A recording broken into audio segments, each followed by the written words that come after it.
Shalom, everyone. I've been starting my shiurim now with a prayer, which is a prayer that we say, we're familiar with, but we say it when we take out the Sefer Torah and when we return the Sefer Torah, the psukim in Sefer B'midbar, Vayhi b'insoa ha'aron v'yomer Moshe, Kuma Adonai v'yafutzu oivecha v'yanusu mesanecha mipanecha, very appropriate these days, even if we're not very much in shul and taking out the Sefer Torah, we can say the prayer. It's about taking the Aron with Bnei Israel. When they would go to war, they would take it with them. And it's representative of Hashem leading us in our wars. And of course, that's not how do you say? It's not a charm, a lucky charm. It depends on keeping the covenant with Hashem, and then Hashem will help us in the wars. At least we can pray that should happen.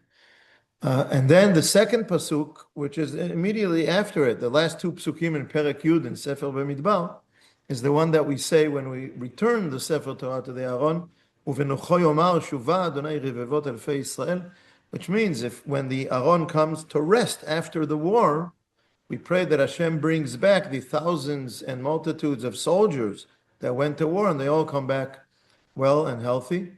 And so we pray for our soldiers. We added this Shabbat in Shul, and for the American soldiers who are fighting against Iran, and all the citizens. The war is not on the front, the war is back home.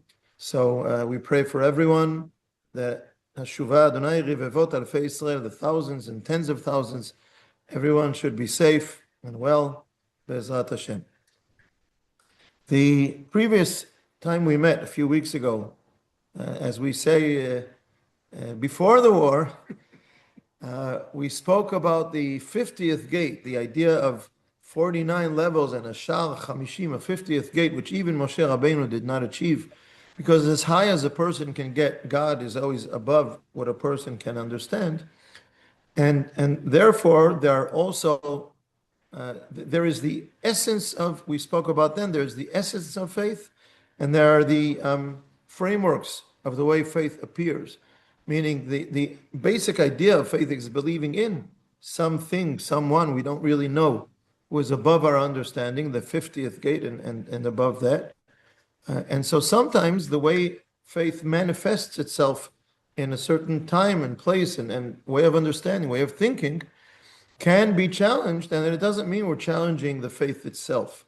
And that's something to understand about heresy, that sometimes heresy is not against the essence of the belief, but against a certain projection or manifestation of the belief. And so if we're a little bit willing to accept that we might not have the exactly correct way of presentation of faith, that might not be so bad to listen to criticism and question the way we perceive it, and does not necessarily threaten. It's not necessarily a threat towards the emunah itself. In a different way, we're going to see that today. What I have prepared is about 5 pages long. I do not assume we're going to finish that tonight, but that means that I'm ready for next time. Very interesting stuff, some very interesting things as I wrote today. We're going to look at other nations for a moment and see what we can learn from that. Before that, I'd like to point out one other thing. Just wait 1 second. You see the Kornman's coming, if I understand correctly. Hello. Welcome. Good to see you. Good to see you. So we started with going back a little bit over what we did in the previous time we met, and now we're just starting. I just want to point out one thing. I'm just going to point out the way we write history in modern Hebrew. Historia is absolutely not a Hebrew word. Okay? Historia, that's not what I want to do. Toldot Am Israel. Yeah. Well, Toldot Ha'olam, Toldot Am Israel, but It depends what you want to say. Yeah. But in any case, I want to say Toldot, I want to say history. The way we write it in Hebrew is like this. דברי הימים של. Yeah, okay. But the way we use it in Hebrew today is we take the word history and we turn it into historia. And in Hebrew, it's written with a tet. And I'm not sure who was the first one in modern days who used that word in Hebrew. But HaRav Kook, I want to tell you, writes historia like this. The tough. Historia. Why does he do that? Toldot generation. What? Toldot, the generation. No, you mean because of the word dor? No, because of the tav. Yeah, but why does the tav have to do with generation?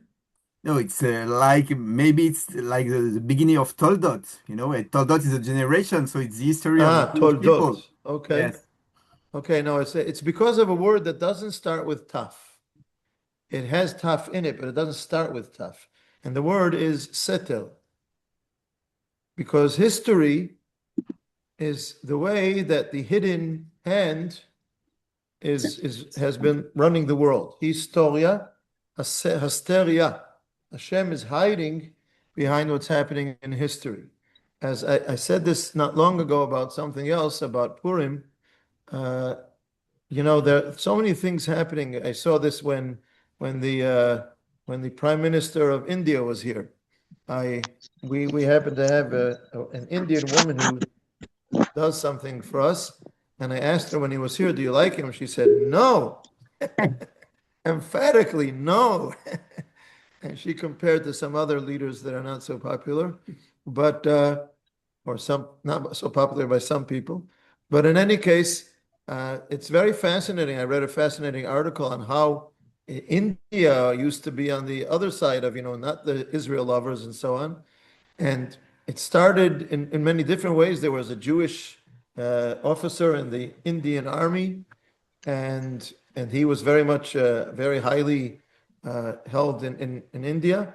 And then some decades ago, Modi was the head of one of the states within India, all those tiny little states that are 100 times bigger than Israel. And they had an earthquake, and Israel sent aid, a field hospital and extracting people and things like that. And he came to appreciate the Israeli abilities, and that was part of his turning. So you never know the God's plan for how things are going to change in the world. We really don't understand. We don't know. We sometimes we grasp a small part of it in the aftermath of how things developed. What do we know about how things are going? So HaRav Kook uses the word historia, what's hiding within the history. Just an interesting point, because we're going to see that word in the Hebrew. It's not here, but in the Hebrew that HaRav Kook uses. But here we're going to see the English. So here we go with this following.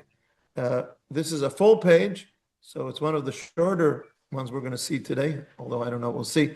But here, let's go. It says the following. This is HaRav Kook. And as I said, I wrote in advance today, we're going to look at other nations. One moment. All beliefs can be divided into two categories, as Maimonides already noted. True beliefs and necessary beliefs. In Hebrew, emunah amitit and emunah hechrechit. Some things you need them to be able to hold on to the true belief. The true belief is the essence, these beliefs are really the truth of what is our emunah. And necessary beliefs are things that are perceived as necessary, but they may not be. You may understand in one generation something to be necessary for the belief, and in a different generation you might think of it differently. And Rambam is saying clearly that not everything that is projected in Jewish emunah is necessarily the true belief. Some of them are kind of the infrastructure that holds things in place for the true beliefs, which means that the necessary beliefs might change in different generations, which is fascinating. It's fascinating that Rambam said it, and HaRav Kook is connecting it. True beliefs constitute the foundation that sustains the entirety of faith, while the necessary beliefs are like a shell and protective covering for the fruit. So the fruit of belief is the true beliefs, and then there are other things. You're not going to get the fruit without the peel, or you're not going to get the inner fruit without the shell, some some produces, some vegetables or fruits come within a pod and things like that. There's a shell. That's not the fruit. That's something that protects it. So the necessary beliefs are like this protection that surrounds the true beliefs. According to the level of each nation and each community united under the banner of a particular faith, every community or nation, not every, but very often in the world, there is a nation or community that unites under the banner of a particular faith. The banner, of course, is one manifestation of faith. It's one projection, one way that faith appears in the world. To the extent that its foundational belief is more exalted, eternal, and true, so too will the accompanying elements be more refined, strong, clear, and intellectually grasped, suited to the purest moral demands and to the clearest light of knowledge. So different nations and communities have a banner. Each one has a banner of a particular faith. And to the extent that the true beliefs are more exalted and everlasting and true, so the necessary beliefs, the accompanying beliefs, will be more refined, will be more clear, will be suited to higher moral demands and knowledge and things like that. So different levels, different nations and different communities have different banners, he calls it here, of faith. And now we can how do you say, ledaregotam, we can put them in levels from the higher, from the more refined, from the more true to the less true, and so on. But every one of them has a true belief and a necessary belief. At times, says HaRav Kook, a moment arrives when a necessary force emerges to remove some element from among the necessary beliefs within the sphere of faith. It's not against faith. It's within faith, but let's peel away one part of the peel. We can keep our belief, and maybe even it will be stronger if we make the peel a little less thick, more refined. Maybe we can peel away a certain part of the necessary beliefs, and it won't hurt the true beliefs. Maybe it will even refine them, because that particular community has already reached a stage at which it no longer needs to be supported by the necessary aspect of the given conception of belief.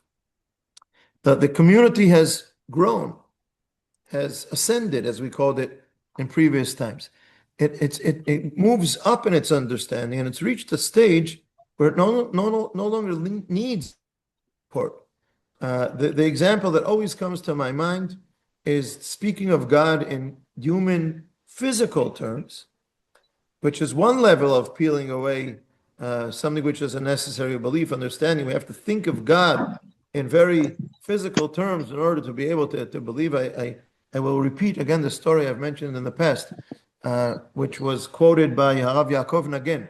HaRav Nagen spent many years in going back to India and studying a God-fearing Talmid Chacham Jew, but he wanted to understand the Eastern religions and their understanding of the world.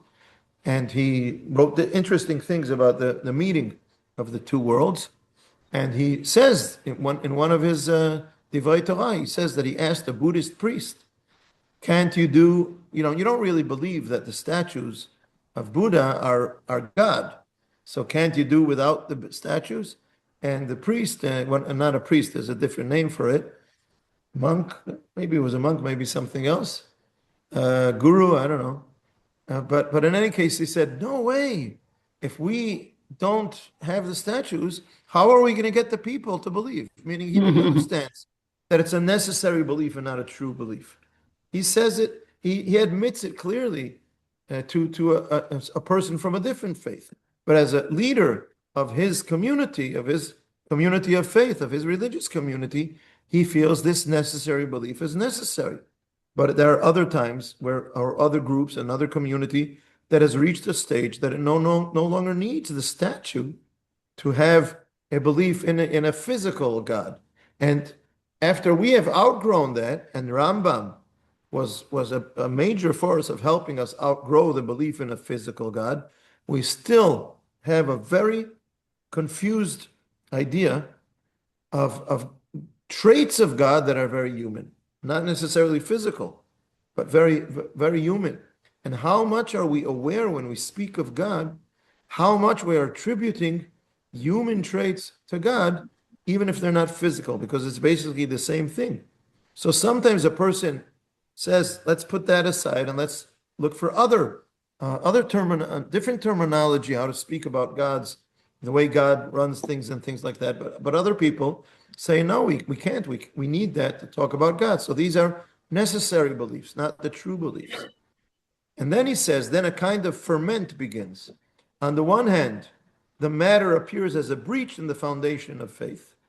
On the other hand, it appears as an illumination and the shining of light upon the horizon of faith, adding strength to its foundation. So sometimes it seems to be a breach in faith, and sometimes it appears as a strengthening of faith. And HaRav Kook, as HaRav Kook would be, says in truth, both sides are correct. And what do I mean both sides are correct? Not all individuals, nor all groups develop at the same time or within the same period.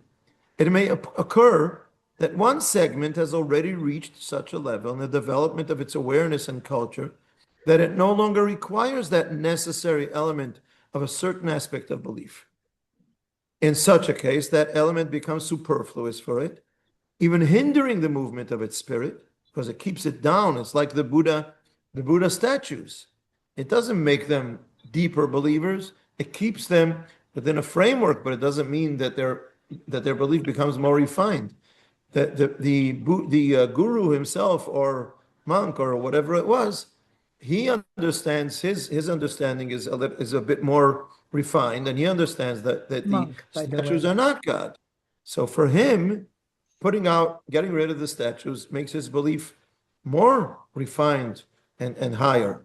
And so for some people, that's the case. In such a case, that element becomes superfluous for it, even hindering the movement of its spirit, the holiness of its soul, and its capacity to soar. But within a circle, the people that monk was leading, within a circle that has not yet reached this level, and for which that necessity still stands in full force, the removal of this necessary element amounts to cutting down living plantings and to the destruction of faith. I will read in English what I wrote here. The living plantings, cutting down living plantings, is the Hebrew or Kabbalic term. It appears in the Talmud of mekatzetz benitiot. Lekatzetz benitiot is cutting down living plantings or cutting a plant from its roots, meaning there are roots and there are the branch that grows up from the roots, and then it grows higher and other parts branch off from it and so on. And at some point you disconnect the plant from its roots. And this is a term speaking about heresy, about lack of belief. You're cutting off what you believe in from the roots of it, from the source of it. In the context of faith, the meaning is a distorted, incorrect belief that is heresy. So he's saying for some people, it can be kitzutz benetiot. You're killing their faith. For other people, it helps them move up and enables their soul and their capacity of spirituality and connection to God. It helps their capacity soar. So there can be two different groups, and you can have an argument going on, or you can be on a timeline that at a certain time, a certain refinement of belief becomes an argument, and you have these very religious people or people who consider themselves very religious who are fighting against this new heretic movement that seems to them to be cutting down the living plantings of this and causing destruction of this faith.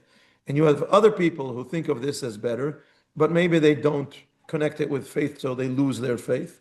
And you have the third group of people who understand that it's refining the faith, and 100 years later, everybody has moved up to that. And then you have a new process such as this. So it's very challenging to see a process of heresy and try to identify where is it when it challenges faith, when it clashes with a certain understanding of faith. Where am I? Where is my community? Are there other communities reacting otherwise in different ways? Maybe they know something, maybe they understanding that something that I don't know. Maybe they're missing some understanding that I can help them with. But in any case, this is very interesting. And this is brought, I want to tell you, the source of this is HaRav Kook. But where did I see it? Do I have the book, or did I leave it in the car? I guess I left it in the car. Oh, no, here it is. This is a new periodical. This is number one.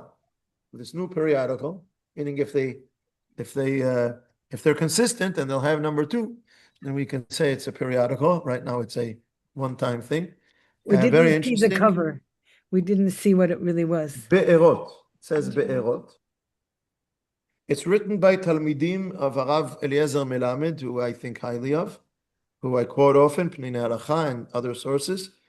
And the first article in this new periodical, hopefully, is fascinating. It's about the first two articles. The second is about Hinduism, and the first is about the evolvement of the attitude of Jewish rabbis, halacha authorities towards Christianity over generations. And his description is how Christianity becomes more spiritual, less connected to the idea of statues having meaning, of all kinds of how do you say, pulchanim, rituals. They still keep the rituals because this is the way that the religion functions, but they no longer really think of it as avodah zarah. They do believe in one God above everything. And so he says it doesn't mean that Judaism accepts Christianity, but the attitude has the halachic, what's the word I'm missing? The halachic objection to Christianity, or the halachic demands of keeping far away from all kinds of Christian things, have become more looking for a different word, not as strict, less objection. Yeah, but not as strict, more Lenient. more lenient. Yes, thank you. Not saying we accept Christianity, not saying it's okay to be a Christian for a Jew to be a Christian, but to say that there's this kind of evolution going on within Christianity that changes the Jewish attitude to Christianity. And they bring, this is where I met this source of HaRav Kook, and I said, wow, that's for our Tuesday night shiur. And here it is. They quoted this piece of HaRav Kook to say that that's what's been going on in Christianity for generations. It's even true in the Middle Ages. The rabbis were speaking about it then, even more so today. And so, there are places where we have to keep the clear line that differentiates between Judaism and Christian beliefs. But at the same time, some of the things have become less strict in the way that some of the rabbis relate to some of the Christians. It might have implications towards a series of questions that I can't get into right now. I would love to give a shiur about it one day, but it's a 35-page article, and I'm not going to be able to give a shiur about a 35-page article, but I can take some excerpts from the different points and try to show the line that they show in this article. And I thought it was very interesting to look with these glasses, with this perspective, to look at a different religion, and then to ask ourselves, where is it necessary for us to differentiate and say, well, we used to need that, but we don't necessarily have to cling to. Where is the essence of the faith, the true faith that we have to keep, and that's not, no budging in that. And where is there something that's a fringe? It's a framework. It's a pod. It's a peel. It's a box that holds our emunah in place. But if I can move beyond that, then maybe it's okay, and maybe heresy in our time can help us to some extent to make that. What's the name of that publication? Be'erot. Be'erot in Like a Hebrew? be'er. Like Yeah, a yeah. be'er, be'erot. They put it out in the yeshiva of HaRav Melamed in Har Bracha. Graphic is a well. The graphic I didn't notice is water coming out of a well. Yeah, like they left an opening for the water to come out, meaning that they seek to be a well that's going to give life to Am Yisrael. That's what I would understand it to be. Yes, Eliezer. Sometimes one feels this kind of dual process where you reach people, some people reach, and then you forget how you reached them. And they might turn into the shell. I don't understand. Well, it's hard not to give a charged example, Okay. but suppose you believe that the Torah study is the essence of Judaism. Suppose you believe that Torah study is the essence of Judaism. Okay. Then you say, well, Torah study is the essence of Judaism. So therefore I'm going to discard everything else. Okay. That's an example. What are you saying? I take it to an You extreme can- where you- it becomes you- the you full can picture. You can reach a true belief. You can overdo a true belief. You can forget, you can forget the process. You reach the belief and you forget the process. So that- Why the process? What I would see happening there is you take one part of Jewish belief, which is a very important part of true belief, and you make it like it takes up the whole screen. It's the only thing there is. That's overdoing it. and you can It's say that- disregarding some other Jewish beliefs that also have to be part of true belief. Okay. Like, for instance, Chesed and Derech Eretz is part of true belief of Judaism. And if you disregard those and sharing burden, so. Okay, but Although I would say I think this is more about belief in God than in the specific values of what are the values of a certain religion. I wonder if it's the same or not. I'm not sure. yeah, no, it's not quite the same. But what I was trying to say, sometimes the substance gets lost. It's like if you have Yeah. and it's true in everything, like in political philosophy. If you believe in liberalism and you reach liberalism as a true belief in government, but then you forget the process and Yeah. Yeah. So you're comparing to many different other things where, but I'm trying to think, where is the comparison? Because there is something that is essential, and some things are there in place to hold this essential pole. This is that everything stands on it in place, and the things that hold it in place can be changed. Meaning Torah learning can be this way. It can be a little different. Doesn't have to be this exact same way it was in the last decades. It can be done in a little different way, in a little different balance. And it doesn't mean I'm ruining the life source and the basis of Am Yisrael. Or it can be the judicial system, take it in a different direction. Of course, a judicial system is necessary. That's not the question. Not every time someone wants to make a change in the judicial system, it is indeed threatening democracy. It's a question of, can it be held up in a different way than it was held up today?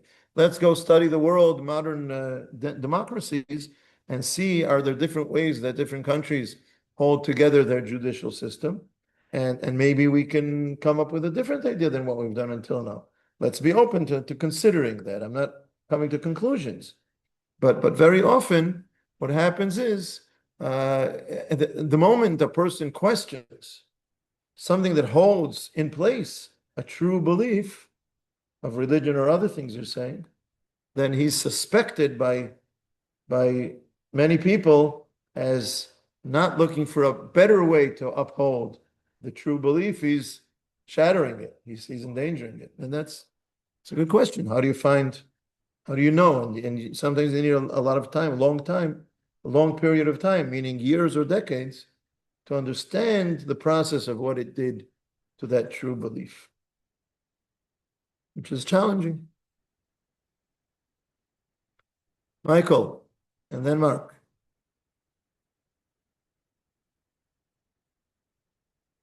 You're muted. Can you hear me? Yes. Better? Not better. From 0 to 100. Oh. I'm having to do this on my phone, and it's difficult. We hear you very well. Okay.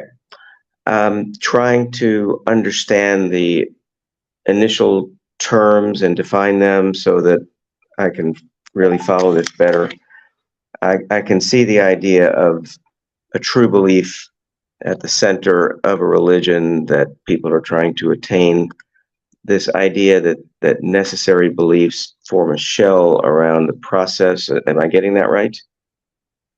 Around the true belief itself. I don't know. Around the true belief. So can or are some of the necessary beliefs not true?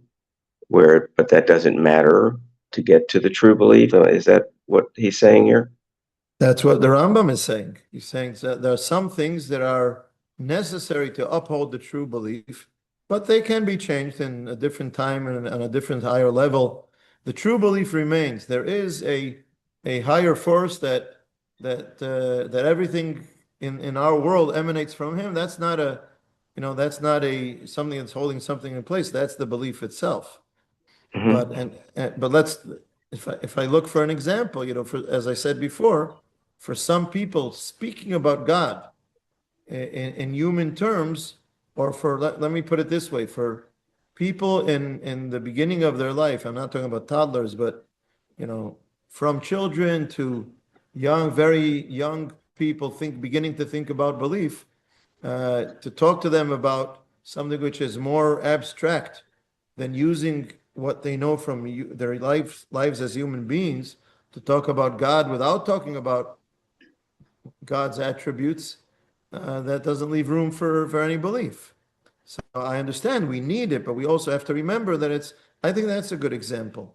The way we speak about God as having human traits, I do think it's a necessary belief.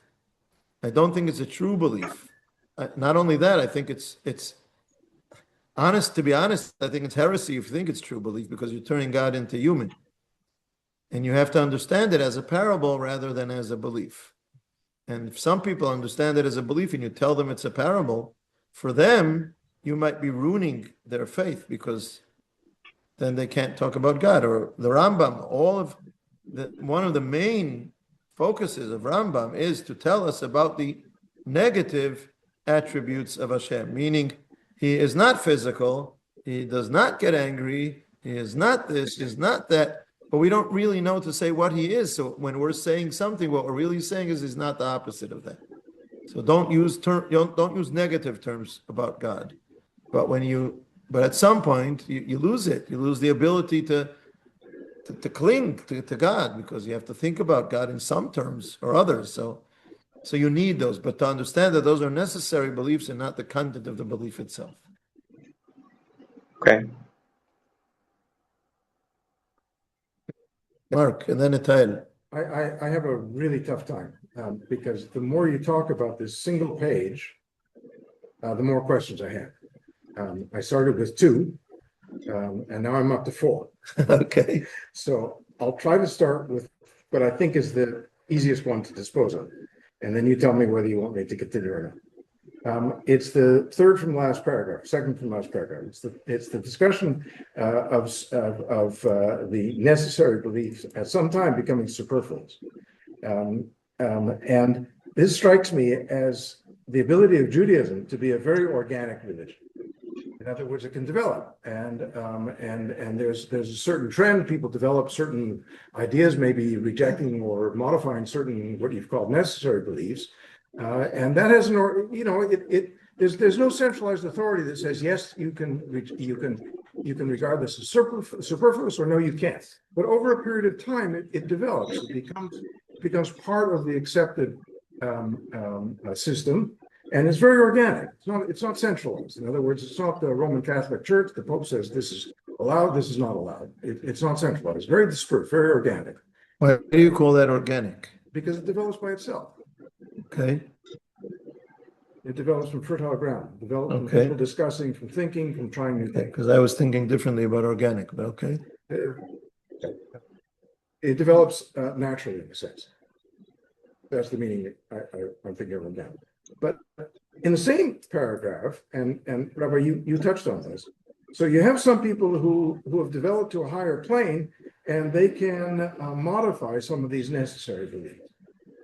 That to me has a really clear danger to it, because those people who have developed to a higher level can say, wow, I'm superior. I've outgrown this stuff. You guys down there, you just don't know where it's at. And I work, but you already addressed that to some extent. Let me just say, let's see. First of all, organic, I was thinking of something different, which was I thought of as very positive. Organic in the sense that there's a wholesomeness to Judaism. Definitely. And there's in that sense, it's organic that sometimes certain ways of understanding belief go with traits of behavior, of attitude to different things. Sometimes when you extract one of the principles, you're hurting some of the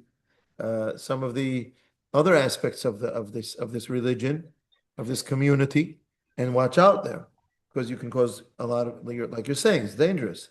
On the other hand, if something is going on in the world and some people are moving up and you ignore it or try to push it back, then you're not going to grow, and it's going to shatter you at a later point. It's better to deal with it and try to include it in the organism rather than reject it, because you're not going to succeed in rejecting it in the long run. So there's a danger on either side, or as I like to call it, the slippery slope has two sides.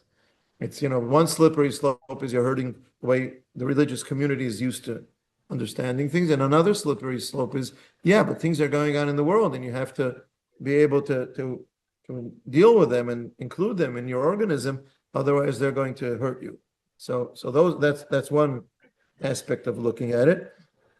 And then there was something else I was thinking of about what you were saying. Oh, being these, like being haughty. Absolutely, and I see that. I see that in young people who develop, and or you know what, in just in people who are more modern, and when they think of it, they're not taking responsibility for the community, and they're just saying, "Oh, you primitives," and they think they're better. And maybe they do understand something that other people don't, but you have to check yourself and how is this going to be a healthy process for your community? And therefore, at what ages do you raise it? In what ways do you raise it? What process do you create? Do you shatter in Kabbalah? There's shattering the vessel. There's a vessel which contains the light of God, and sometimes we shatter the vessel because it's kind of locking God in something. It's taking infinitism and closing it in. It's like for the physicist, it's taking more and more and more energy, which is infinite, and trying to contain it in a certain closed utensil. It's just going to shatter it. It's going to break it, and that's how Kabbalah understands what happens in the world. That God is so great that the world can't contain it, and that's why God kind of shatters and is disguised in so many tiny little places, but it's up to us to gather them and be able to see the light of God once again. So that's another aspect of it, and I see that. And I would give one example, again, going back to the Rambam. Rambam says, if you believe, this is 12th century, if you believe in God having physical, limbs and so on, the hand of God smites the wicked, and you understand that to mean the hand of God has a hand, he says you are a heretic. It's against the belief of the Torah that God, one of the 13 principles of faith is God does not have a physical form. The Ravad, who is an opponent of Rambam very often and things that he says, he doesn't say, I don't agree with you that it's not the right Jewish belief, but he says, if the reason why someone believes that is because of what they saw in the psukim in the Tanakh, then let's be more lenient towards them. They're making a mistake, but they're not heretics. Which is a fascinating discussion. It's a fascinating argument. And the Ravad is looking at the previous generation and saying, hey, wait, slow down. You're turning them into heretics. They just haven't grown as high as you have, Rambam. And Rambam is saying, no, we have to push through this. We have to improve our religion. We have to refine our religion. Anyone who believes because of the psukim that God has a physical form is a heretic. And I can hear the different sides of the argument. I think that's a good example of this kind of, looking at it from two different perspectives. And wow, what an argument. Fascinating. So that's a key. That's a key that when a challenge like this comes up, then it's incumbent on the protagonists to discuss and respect each other and develop that higher plane. But also to respect one another, also not only in the external sense of not saying, you're a total idiot, but also in trying to see how they can make space for one another and be able to do some kind of process, create some kind of process that might be healthy. Well, I go beyond that because we've talked a lot about using that dynamism to create, to synthesize something that might not have been the case for either protagonist alone. Yeah. And this does go back to that, yeah. Okay, Nitael. Yes.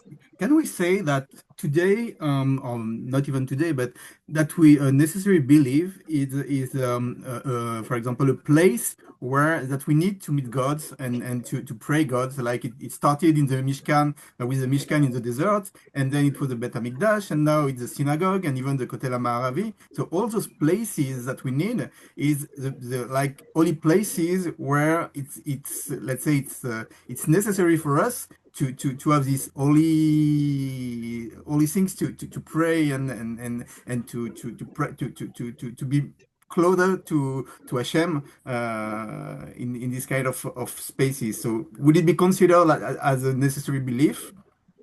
That's a very interesting question, Itai. Thank you. First of all, I'm not objective. I might be out of a job if I say that Bet Knesset is not a necessary, is not a true belief. It's only a necessary belief. We don't really need it. And if you have corona or you have a war, you can just pray individually.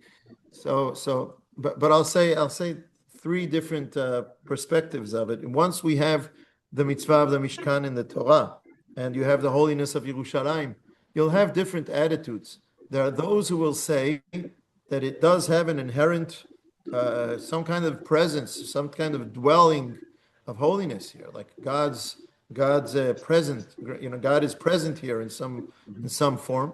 Or if you have, like the Torah describes in the parasha we just read this past Shabbat, the cloud hanging over the Mishkan. So there's a physical expression of some infinite presence here in this place, and so you can look at it that way. Or there are other attitudes that would say, no, there's no such thing. That's just a construct of your own mind. What it is human beings need it. Therefore, we create such frameworks, and those frameworks are important, not to make little of them. The Mikdash is important, the Bet Knesset is important. Bet Knesset is called, in the Gemara, it's a pasuk in Yechezkel, that at the time of the destruction, what we are left with is Mikdash Me'at, a little bit of Mikdash. And the Gemara says that Mikdash Me'at is Batei Knesset. And it's the same idea. It's not intrinsically holy. It's a framework that we need. We need that framework. Yes, it enables us to come closer to God. Is it holy in and of itself, or is the holiness in what it does for us, and we come together and create holiness in our lives and create a belief and create a spiritual experience that makes us strengthens our connection to what we believe as God and so on. So those are different ways, at least two different ways at it. Is it for us, or does it really have something intrinsic in and of itself? And I was thinking that there's a third way of looking at it, but I'm not sure what I was thinking, so I don't remember now my train of thought. But there are at least those two, and there could be other ways of looking at it. And yes, let's think of it this way. Again, when you're there, you should have reverence towards, the Mikdash, the Bet Knesset. But remember that it's not the physical artifact that is what's important. It's the meaning of it. Meaning, as the rabbi says, Chazal say, when you pray in the Mikdash, don't pray to the Mikdash, pray to He whose presence dwells in the Mikdash. When you go to Bet Knesset, it's a very important institution, but don't make the framework more important than the content. And sometimes we have dilemmas. Exactly where do we draw the line there? Because we need to keep a framework of what Beit Knesset is, of what Beit Mikdash is. And that's halachot and frameworks. And sometimes breaching the framework in a certain situation might be more important than the framework itself, such as pikuach nefesh. If people gather in Corona and they don't care about the restrictions and people get sick and die because of that, because they wanted to gather for a minyan or for a spiritual experience, then they're missing the point. But I think halacha would be against that. It's not against the halacha. Sometimes one halacha has to override another halacha. But in more simple terms, there is Bet Knesset, and we should give great respect to the Sefer Torah, to the Aron HaKodesh, and so on.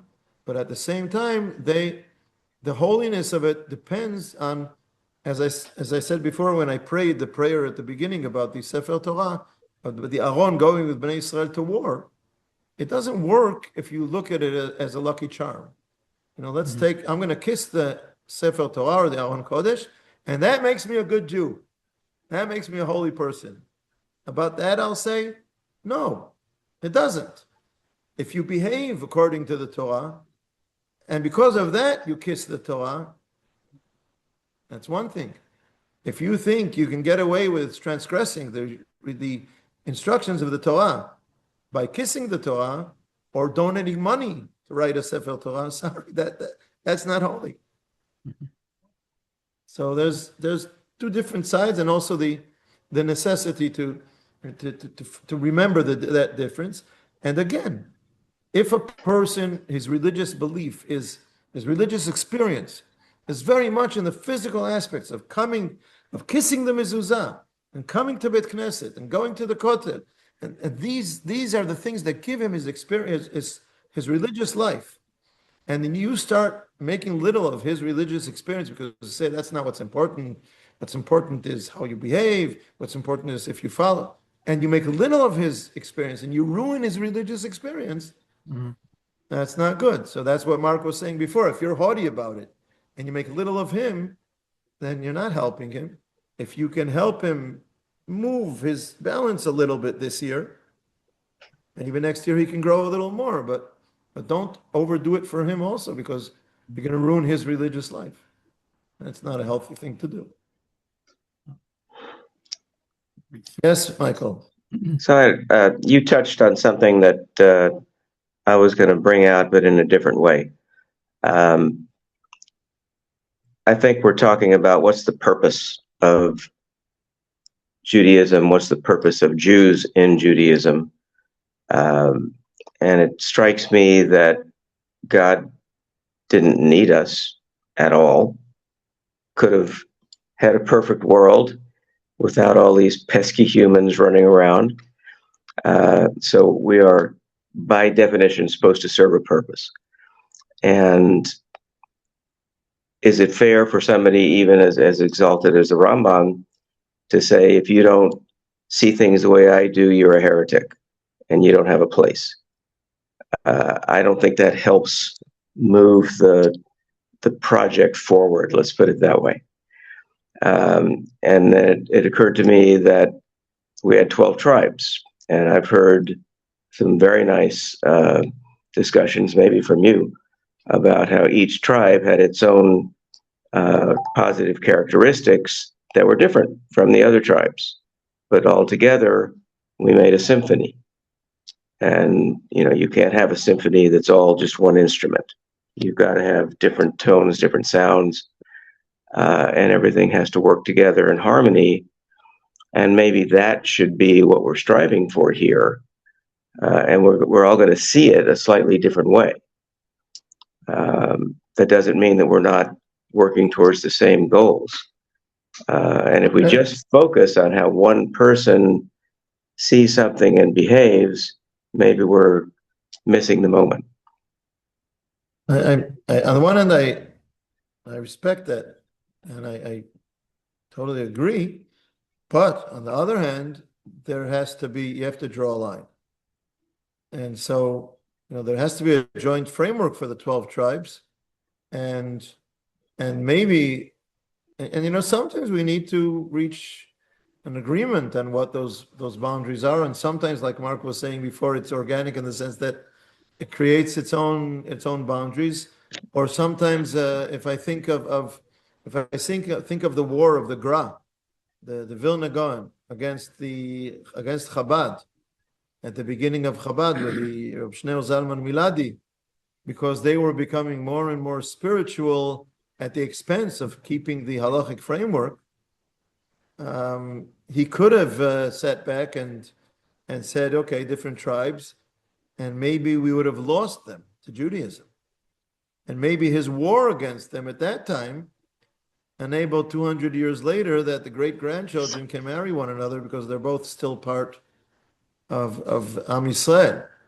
Whereas if you take a look at Shabtai Tzvi and the Frankists afterwards and things like that, they fell out. Who made that decision? Did someone was there a Beit Din who made that decision, or did Jewish people at some point, hold hands together and say, no, if you don't accept this, you're out? It's an interesting question. How are those decisions made? That's I agree. Yeah. Well, yeah, in a sense. But again, the organic needed a certain leader like the Gra to oppose Chabad in a very powerful way. In the end, that kept Chabad. Some would say that kept Chabad within the framework. Let's get one more shorter paragraph in, and this will go together with the idea of looking at other religions, and the next time we'll take other looks at Christianity or at other religions to continue to discuss this. But let's see one more paragraph. Let's share. We'll have less time to discuss it, but I'd like to see one more paragraph nonetheless. And this is it. This is the following paragraph in Rav Kook's notebook. The first notebook, paragraph 155, and the beginning of paragraph 156, which is longer than this, but I only took one part of it. Let's see. To descend from the stage of history is possible only for a people that has completed what it began, for a spiritual vision that has brought all that was latent within it into the light of the world. Meaning, if a certain nation descends from the stage of history, that means they've done their job. They have nothing more to do. If a spiritual vision has more to give to the world, it doesn't descend from the stage of history. The inner feeling so powerful within us to uphold the existence of Judaism and its ideas and its practices, together with its national body and its land, stems from the collective awareness of the community that we are still far from completing what we have begun. We have begun to express something great among ourselves and in the ears of the entire world. And we have not finished it yet. We have not yet finished it. We stand in the midst of our speech, and we neither wish nor are able to stop. Okay, we're in the middle of our speech. Jews, they talk. Under no circumstances will we abandon either our national way of life or our abstract aspirations, which rise above every particular sphere and are bound together as one, just as we will not abandon our hope to return, to be rebuilt, and to become a people upon our historic land as in ancient days. We cannot relinquish any of these. The ideals that give life to the collective are not always readily recognized in the way that they take hold within life, but they are precisely what animate all of life. When they depart, soul of life itself departs. Why do I come to this paragraph? Because I would like to say that there can be religions, nations, that have a role at a certain time in history, and they've done their job, and they descend from the stage of history, and they become history. They become something that we can read about in books, but it doesn't live anymore. And Judaism lives on in face of all the things that stand in its way, because we still believe and still very strongly have this collective idea that there's still something, that the world isn't where it should be, and we still have something to help it move forward. So we're not going to give up, whether it's in spiritual terms, whether it's in national expressions of the land and the state and so on, and an army and going to war and so on. So for us, it's interesting that this is part of what we are. We cannot stop our speech. We're just in the middle. And on the other end, it means that there can be other nations, other religions would reject, but they had a role in history, meaning they are not void of any value.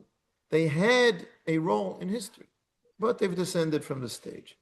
And this is important for me also in light of the previous paragraph, because maybe something has developed in the world and they didn't develop that way and they descended from the stage and they became history.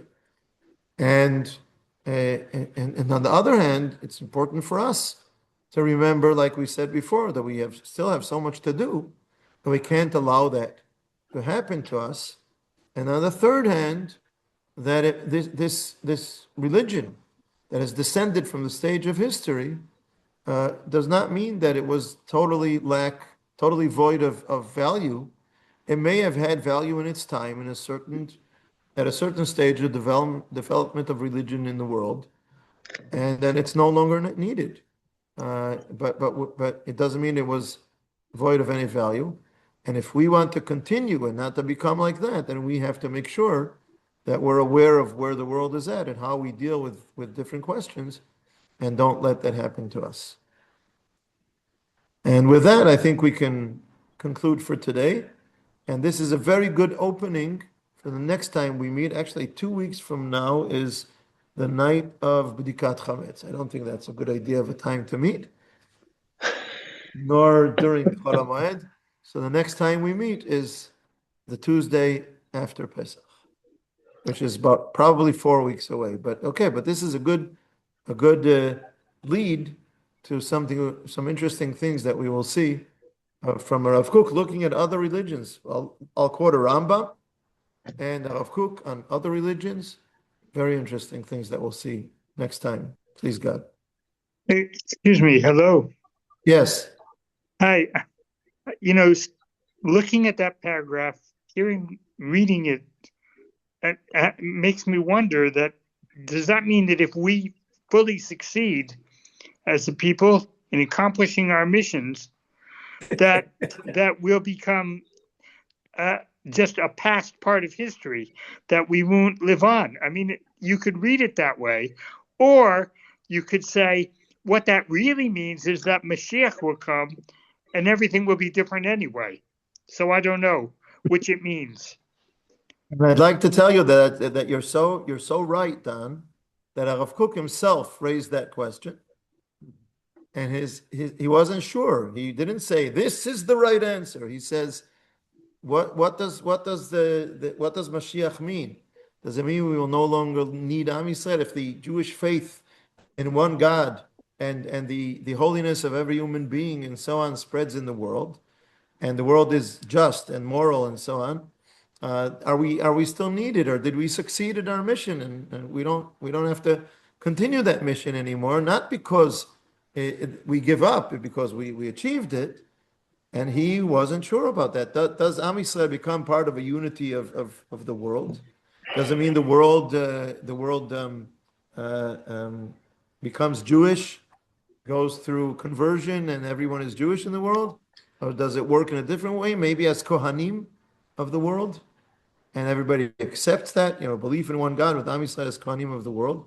And HaRav Kook says, he says, I lean towards, but he doesn't say this is the right answer. He says, I lean towards thinking that the nations become one, and Am Yisrael retains a certain separatism from that unity of the world to continue to be a blessing to the world. So I'm not sure what the answer is to your question. Am I going to live to see the answer? Interesting. In the meantime, In the meantime, I still have a few steps we still have a few steps we need to take. Yes. Our speech is still in the middle. There's still some things to do before we have to deal with that question. For sure.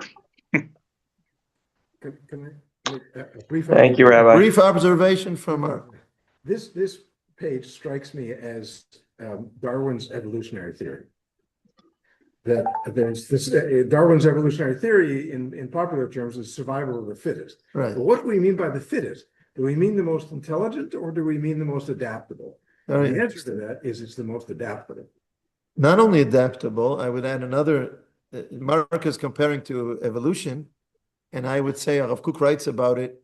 The difference between the theory of evolution becoming social evolution, is that what it's called? Where you say that the societies that are going to survive are the societies that are stronger, and that becomes Nazism. Or HaRav Kook says the societies that will survive are those who are going to be stronger morally, not physically. And those are the societies that are going to thrive. And that's our evolution going back to Gan Eden, that the idea of morality and justice and going back to Gan Eden in that sense is what keeps us going. So it doesn't come at the expense of others. It comes to join forces together. And after that, one brief remark from Eliezer, as when I was in the army, I had a commander who would say, we would do push-ups. And he'd say like, okay, 18, one before last, and then he'd say one after last, two after last. Go ahead.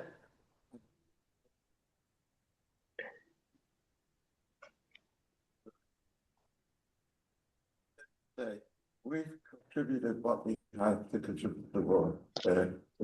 Roman law and Roman. Now let's descend from the stage of history. The reason the Romans descended is because they lost it. They lost their internal energy of improving the world, and also the Greeks. And I think we have to be to. Okay. I'll just say, Eliezer is saying, we should be aware that there are very great powers in the history of the world that descended from the stage of history because they stopped trying to help the world progress. They become so satisfied with themselves that they deteriorated from within instead of trying to continue making the world better. It's an interesting point. Thank you, everyone. Laila Tov. Besorot Tovot. לילה טוב. בשורות טובות. אמר שובה אדוני רבבות אלפי ישראל. לילה טוב. Stay לילה safe. טוב. Please